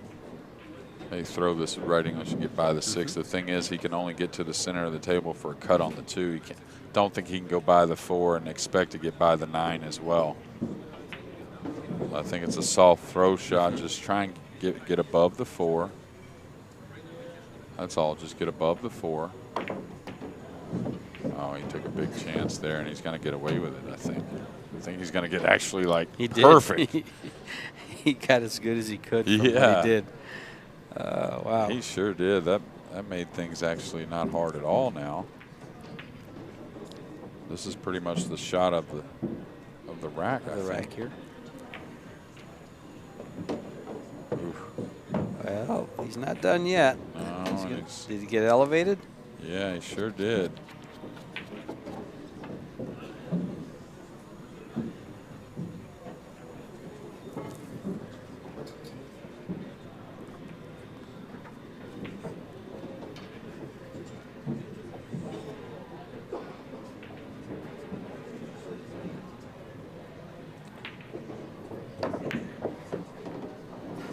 Great hit there. Really attacked that nicely. A lot of guys would have tried to dribble it in somehow or hit a soft draw shot. Corey recognized that he needed to go ahead and release the cue a little bit, made the shot a little easier. And man, confidence booster at maybe the right time here.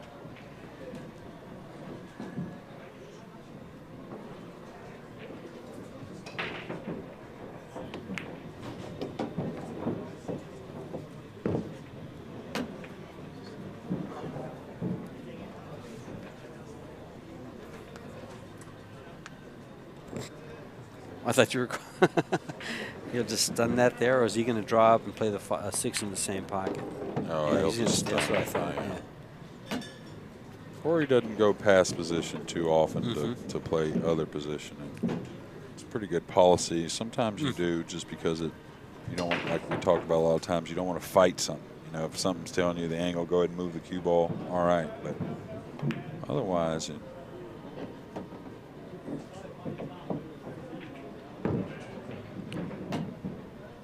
Get this off the rail for the 9 in the left-hand corner where his elbow is, and we'll tie this match up at 7s.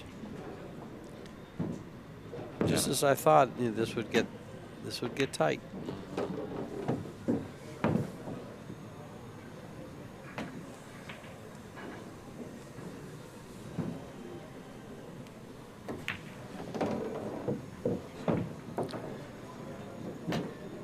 Tied at 7 at Griff's Billiards in Las Vegas, Nevada. Second day of the U.S. Open 10-ball championships. Winterside match. 3 others going on right now with Shane Van Boening and Marco Tutscher. Shane trails 4-5. Danny Olson trails Jeff DeLuna, which is a Winterside match. 2-8. Dennis Arcuyo over Kevin Chang, 7-1. Oh, well, Marco Tutscher had a chance to get out there, and I turned my head.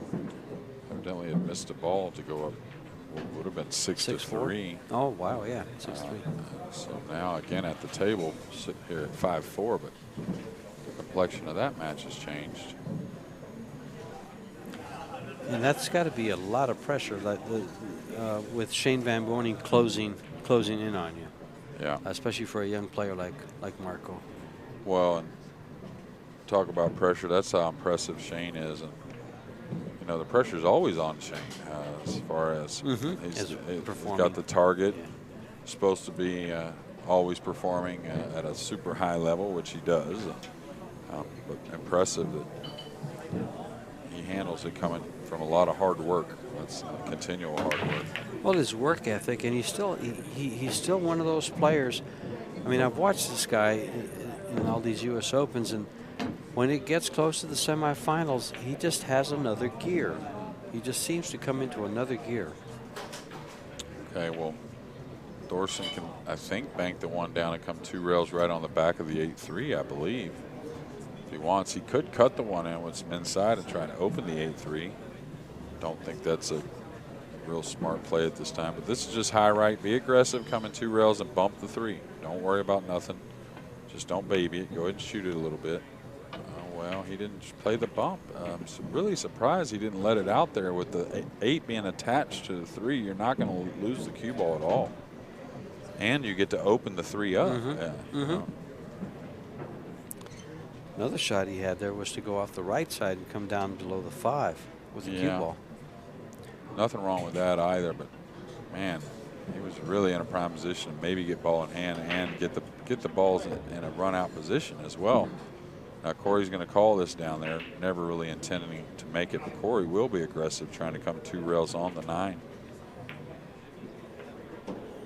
Well, he stayed away from the aggressive side as well. I thought he would be a little bit more attacking.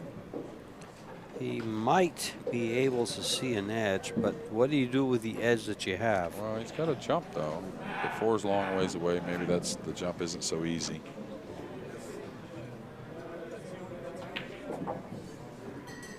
But with the 3 locked up, the 1 rail kick, don't take any chances here. The 1 rail kick to the back rail isn't the worst.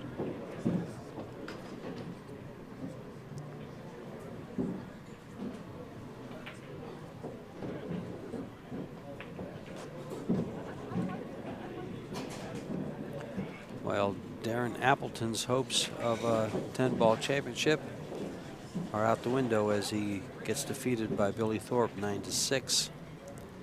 And there is a Hall of Famer who has been put out of the tournament.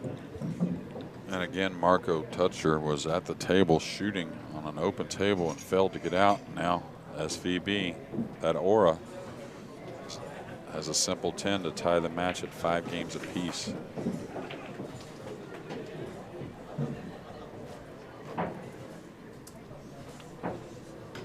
Well, he's going straight at it. So it tells me maybe trying to edge this one and go back on the 8-3 with the cue ball. Something like that. I don't know. Is he trying to get a lot of movement? He might scratch across corner. Oh, look at this shot. He got there too. Oh, it he just leaked up. Well, he stayed. The 8-ball's still there, yeah. Pretty creative there, though. And Corey's going to take a timeout. We will too. We'll be right back. Yes, sir.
we're back. And Corey's back looking at this kick on the 1 ball, or is it a simple jump? He'll Well, decide. I was informed during the little timeout I spoke with Corey and said I would have jumped at a couple of those, but I don't have my jump cue with me. Oh. Just so happened they was getting, I think, some work done, he said, on one. And so that makes sense on a couple of those kicks Yeah, he exactly. elected to kick at. And that's exactly why I asked, do you think he'll jump at this? Then does Corey jump? Well, you had mentioned he doesn't jump much, which is correct. And he's not going to do a whole lot of it in this match without his jump cue. So did he call the 10 maybe?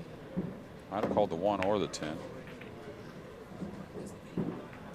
Great kick shot with the cue ball. Really put Thorsten in a tough spot here. Maybe we should just leave that jump cue at home.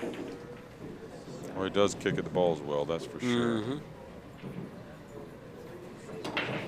Thorsten's got to go multiple rails here, it appears. 2 or more at least. And it's there for him. Yep. He'll just catch the top part of the 1. Maybe call it in the side, 3 rail kick. He's looking to 1 rail kick at this ball. I like going past the 9 ball on the bottom. And catching the 1 off the side rail. Yeah, this is tough. The 9's there too. The 9 makes it really tough. To come in tight underneath it? Yeah. Yeah. Difficult.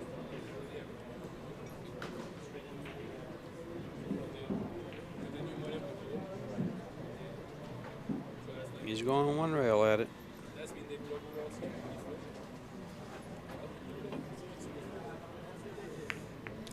He's hit it. It didn't help him, but he's hit it. Didn't come away with what he wanted, but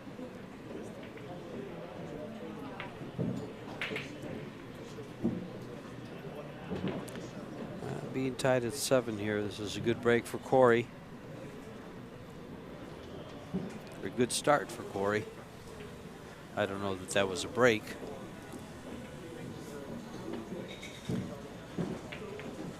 That was a reward for playing a good save.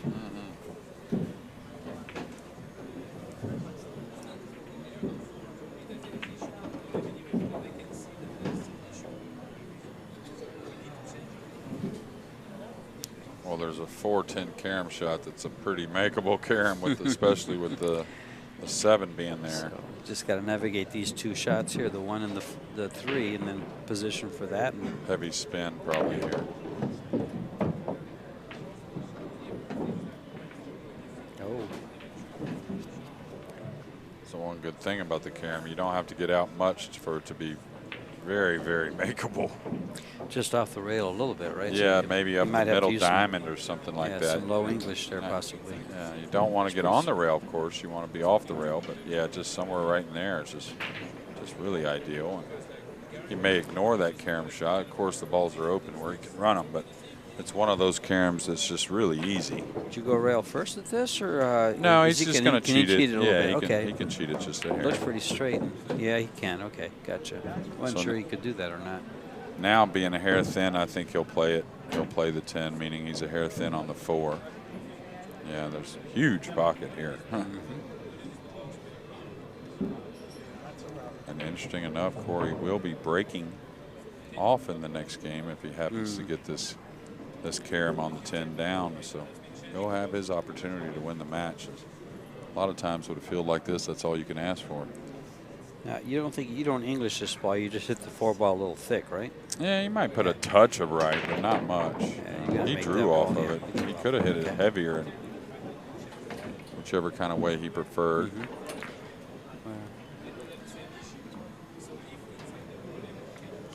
On the hill. That was carom on the 10 to get on the hill.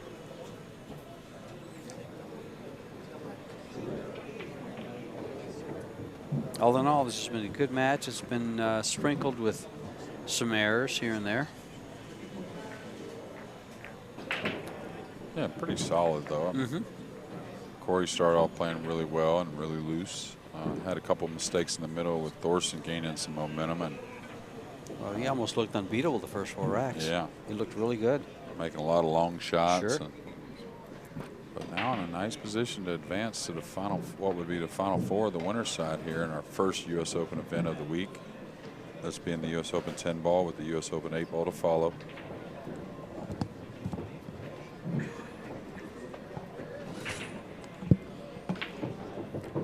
And here's Corey's break, breaking off the rail. Let's take a good firm stroke at it. He's not really digging at the ball real hard, but he's in it pretty firm. He took a little off of it. Oh, kiss, but the one going to hang. It is. It is. So he's good with the kiss. He's in a good position just from the 2 to the 3. Really.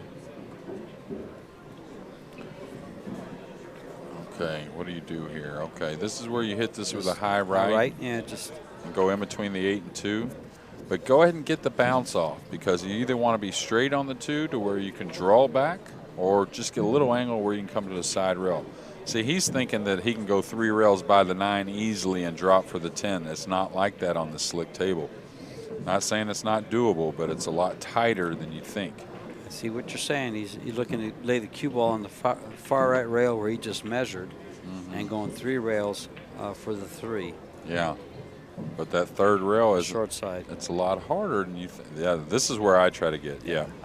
And if I get straight on it, I just draw the cue ball back into position. So hit it with a high right, come right in between, hit a good portion of the 1. That way you're going in between the 8 and 2 with the cue ball. Yes. And plus, instead of going 3 rails off the 2, I kind of like going 2 rails close to the side pocket between the 5-10. Yeah, especially if he, if he gets where he wants. If he gets that at 1 rail or 2 rail angles, whichever one he wants. But see, you can't really go wrong from here. If you happen to not get as much on it, well, now you just draw straight back into position. Otherwise, now it's just 1 rail in between the 5-10 like you talked about. Looked like he got a little funny on it. Well, he's just got to put a little more on it. It's not quite as much as natural. So kind of like one of them shots you talk about it all the time. Use your skill, use your talent a little bit. Just coming 1 rail over. Well, he could come all the way down if he wanted. It's not the worst thing because you got the 5 in the side. You know what I mean? That's nice. Yeah, that's good. That works. 5 got everything open except the side pocket on the right.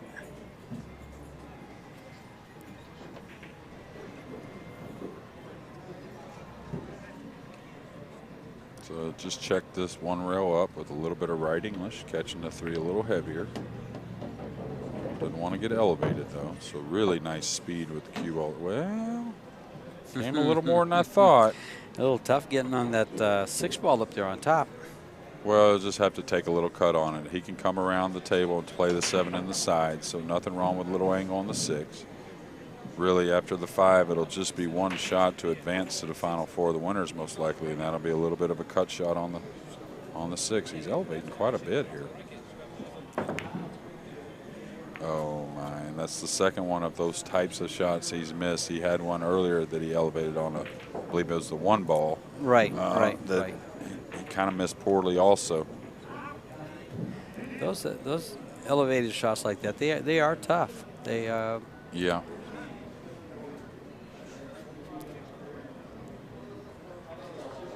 Some guys seem to shoot them with ease. Some guys just, as soon as they pick up that cue, elevate it, it just goes astray. Now, do you get funny here to where getting past on the good side of the 7 isn't so easy? I think he just follows straight forward 2 rails. Right, but you got to stay long away from it, meaning stay near that left side rail. Don't threaten coming all the way over. So now a little funny. Definitely a little funny position here. You can go by the 9 without hitting the 9, but that offers a light speed, which makes it real hard to get back for the 8. If you hit it with some speed, you probably catch a piece of the 9. So we'll see. Or if you cut the 7 a lot trying to dodge the 9 and put some right English, you might actually catch the 10 coming out. So this is one he's got to kind of slowly get around the table. Yeah, kind of like that. Nice shot. Just over quite a bit. Just work it the most you can. And now he'll play the 9 ball probably in the side pocket and go from there. And we'll have a nice hill match, barring something extremely unexpected.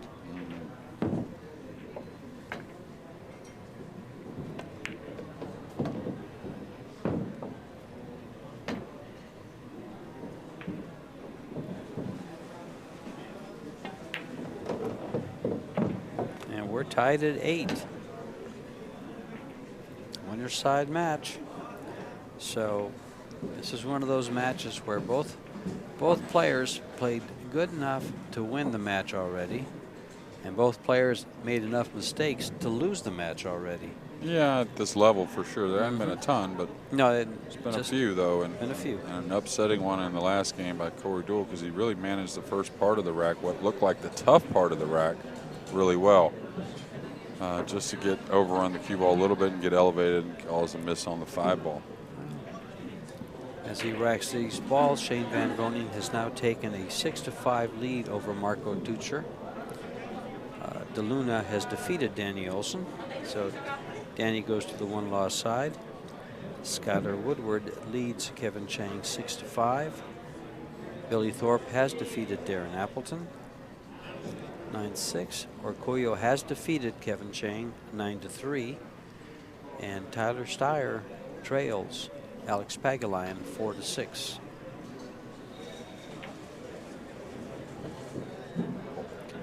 Meanwhile,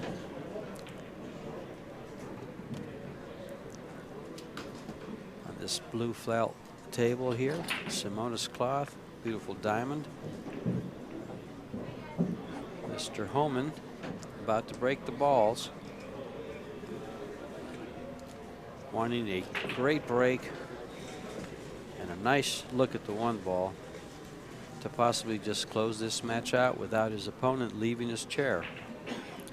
Corey, on the other hand, in the chair, sitting back saying, I want to get up. I want to play.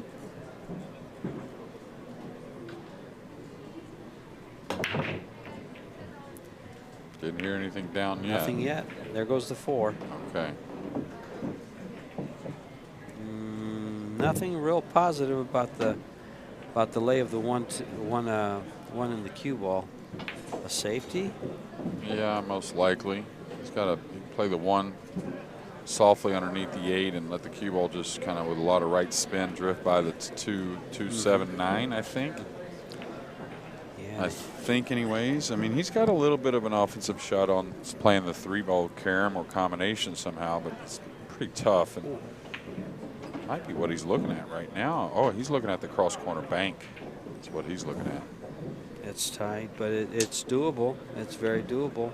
Yeah, and I think he's just kind of surveying his options. Do you like this? I kind of, as I look at the lay here, I like banking the 1 ball up by the 8 like you suggested, but taking the cue ball all the way to the 10 ball. You have the 5, and if you can get tight on the 10 ball, yeah, I like that. I like are that. you going to be able to hold the 1 behind the 8? That's what I'd have to look at, and because you can cut it too much and catch a piece of the 5, and now you're in trouble.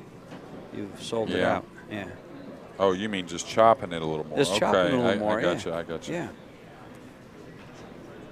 One thing here is you definitely want to secure the hook. You want to get the snooker no matter.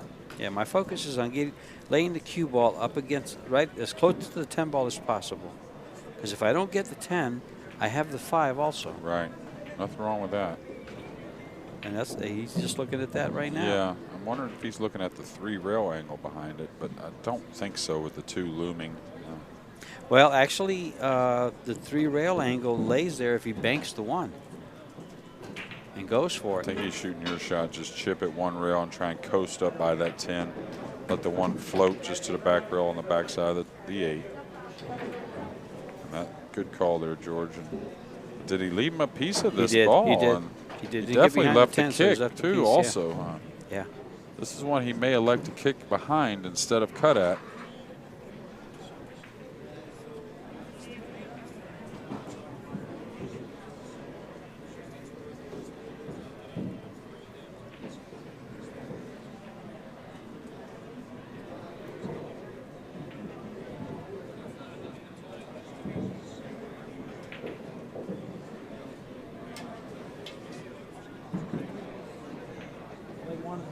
We got to have some drama in this hill game. I mean, we just can't have a straightforward run out, can Well, we? you normally hardly ever. All the pool tournaments I've watched, when it comes hill, just don't see breaking runs very often for some reason. It's just always a rollout situation, it seems like, or something's tied up, or like we have here, a safety to start. This has been a, when you look at the score, 4-0 Corey, then 3 in a row by Thorsten. Corey wins one, and then Thorsten wins one. They trade punches there. Then Thorsten gets 3 in a row. Corey gets 2 in a row, and here we are at Hill. Well, he's definitely kicking He's going behind for this. us. Oh, he's okay. And it got away from him. It's going to be upsetting, meaning he didn't give up an offensive shot, but most likely going to be in a position he doesn't care much for after this one's over with. Just before he shot that, I thought he might be going for it. Well, it's that angle, right? Yeah. To where if you try to get the one to the back rail like he did, the cue ball usually leaks because you can't get in behind it. So you have to kick more mild and just be very confident that you're going to hold the ball behind the 8 and just know the one's not getting to the back rail for like double cover. But you're almost always going to secure the cue ball behind the 8 when you do so. But now this is one I think he can try to bank the one past the 5 kind of mildly. Let the cue ball come back up on the side rail using the 9-6. There are some gaps there, but I think if he tries to do too much of anything else, he takes a chance. Well, if there weren't so many gaps between the 7, the 9, and the 2. Yeah. And that's where he's going. But I still think that you have to play that way. I mean, it just lays natural to put the 1 past the 5. Like that, mildly. Oh, you want to get it past the side, though, and he did really well there. And yes. I thought for a second he was going to catch the point and leave him a kick shot at it. Or he's going to call the 10 here. I think, anyways. How's he going to get to the 1? Well, he's going to kick between the 2 and the 6 to the back rail with a little bend on the cue ball with a lot of speed, I think. It's going to take, okay. I think it's there. The overhead a second ago showed us that I think the kick's there. And that's exactly what he just called or indicated.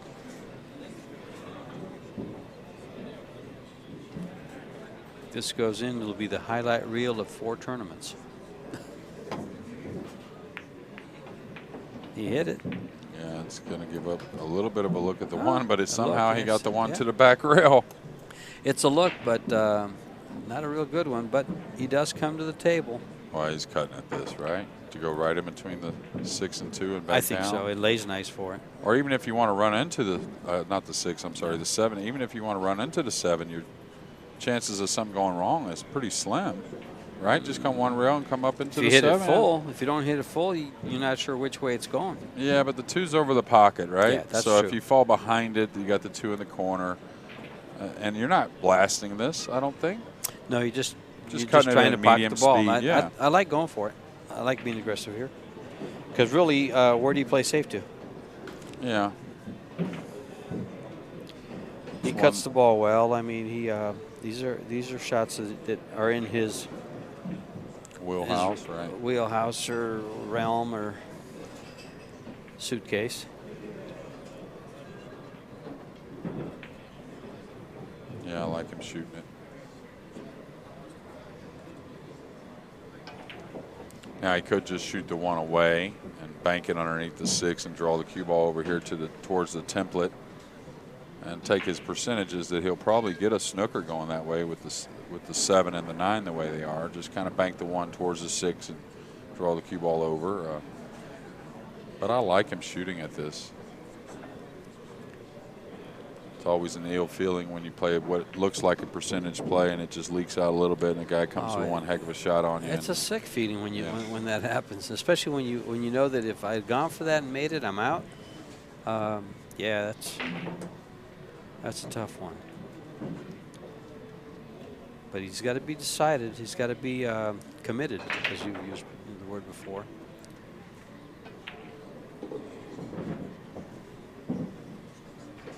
He's not quite there yet. He's working his way to it, but he's not quite there yet. Well, I think he's looking at the shot I commented a minute ago. Just bank the 1 down by the 6, below the 6, and draw the cue ball over towards the template. And try and use the 7-9 as a pretty good chance of getting the snooker. Two-way. Yeah.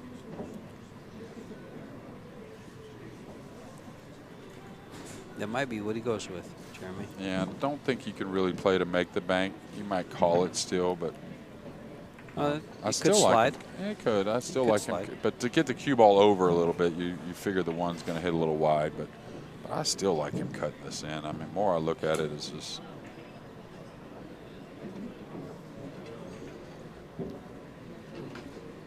I mean, it's certainly missable.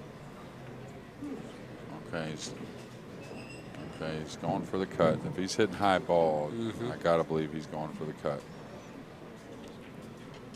He could be hitting half the ball trying to come 2 rails behind the 8, but no, he's going.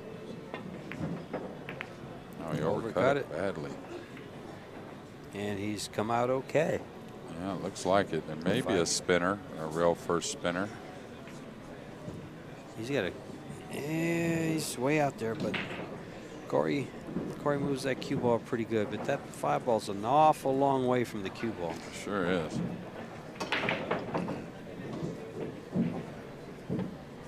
He's got to take a rip at this cross corner, I believe.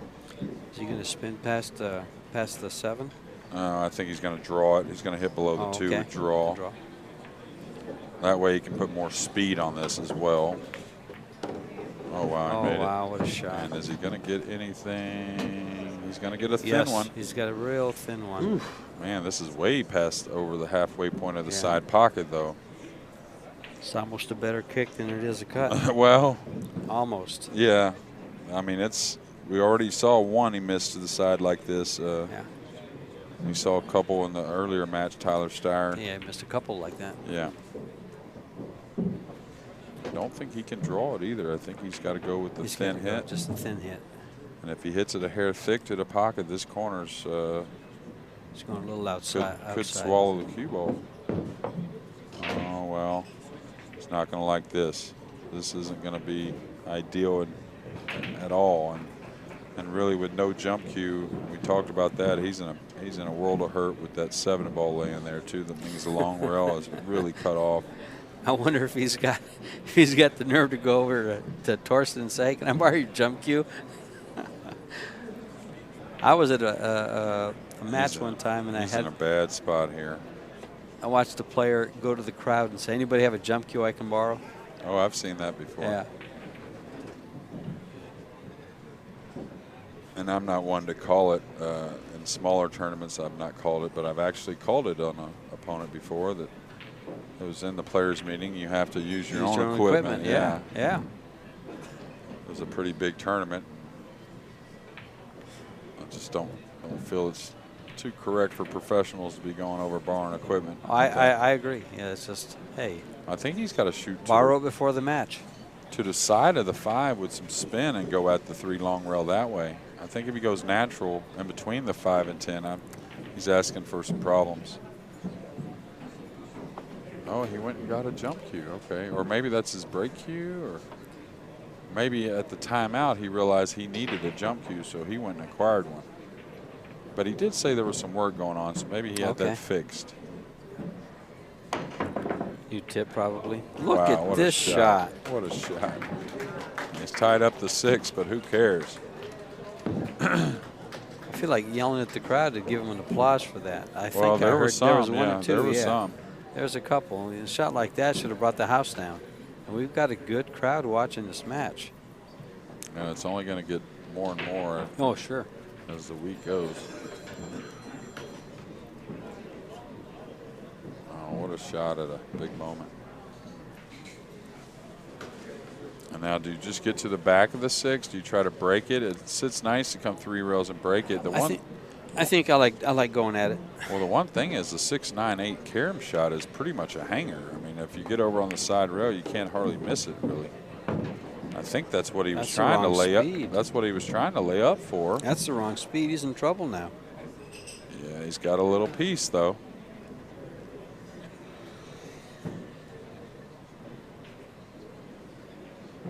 really surprised he went into it mildly. Yeah, that's that. There was same no here. way to go bad going into a little more speed, meaning you either get to the back of the 6, you open them, or you go a little long on the top side of the 6, and then maybe you just play safe, or exactly. you carry him the 8 in or something like that. Let's say he would have nibbled the 6 ball, and the cue ball also nibbles the 9, but pushes the 6 to the top rail. Yeah. He's in a tough spot. He may cut this in. He may elevate and hit straight downward on this and cut this in. Don't think you want to do it with a high ball. I think you want to hit downward on this one usually. Yeah. Don't throw it though. Just straight draw. He's made 2 exceptional shots, and yeah, that one's asking a lot. Oh, he got it. He's gonna come out okay. Look at him talking to the cue ball and talking a lot to it.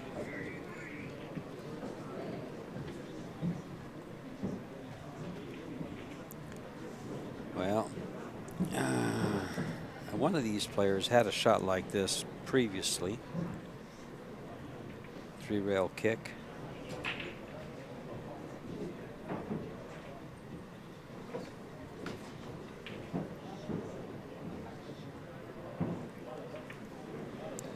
Would you 3-rail kick underneath the 6 ball coming out like he just did? Yeah, that seems to be what I was just wondering if you would go at it with the 1 rail up on top, which and that's sometimes I don't like. why I question the call shot. Just for instance, like this instance, Corey missed the ball, went back and forth, got a really nice roll, and now Thorsten's got to kick 3 rails at a ball and call it. I just kind of felt like always that if you get there by mistake, that your opponent should be able to do what he wants. Well, just period. Yeah. Just period. It's gotcha. I think the game sets up more for no call shot than call shot. A little bit more oohs and ahs, a little bit more of a lucky break at the right moment. Well, in that case, you just play 9-ball. Well, I'm saying we used to play 10-ball that way as well. Exactly. I played 10-ball for 25 years without call shot rules, and it seemed to be that kind of game to me. But the 10-ball, I think, was developed because players didn't want to play the luck shot 9-ball. You mean the rules were? The rules, yeah. 10-ball's been around since I started playing. Right. I've been playing it gambling or tournament matches for a long time. No, and I'm saying when they went to call shot 10-ball, it was to differentiate from the 9-ball. Yeah, I get that. Instead of just having the 1-ball difference, just in addition. Right. It's just that I just feel like, he might have made it. He might have made this ball. Oh, wow, what a shot. What a shot. He's got to come with another one. But, wow, not quite caliber of the one he just pocketed. Pretty tough, though, and we'll leave the rules alone. I was just saying that I think that, more of the luck's involved in the game on the misses more than lucking up all in is my point. I agree. I think. Yeah. So. Yep, I can see where you're coming. I see. Especially at this level. Sure. Especially at this level. Okay.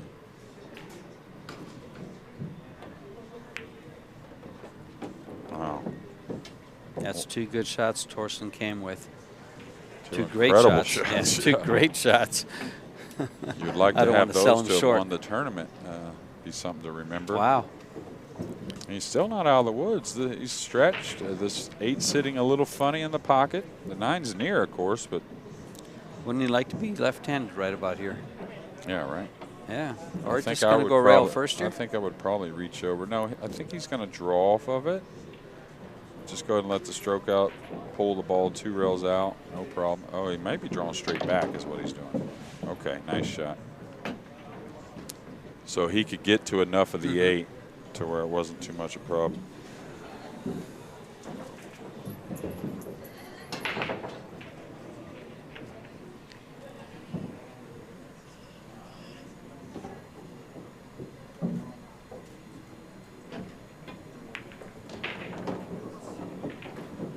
Back and forth for the 10-ball in the corner, and this 10-ball for the match.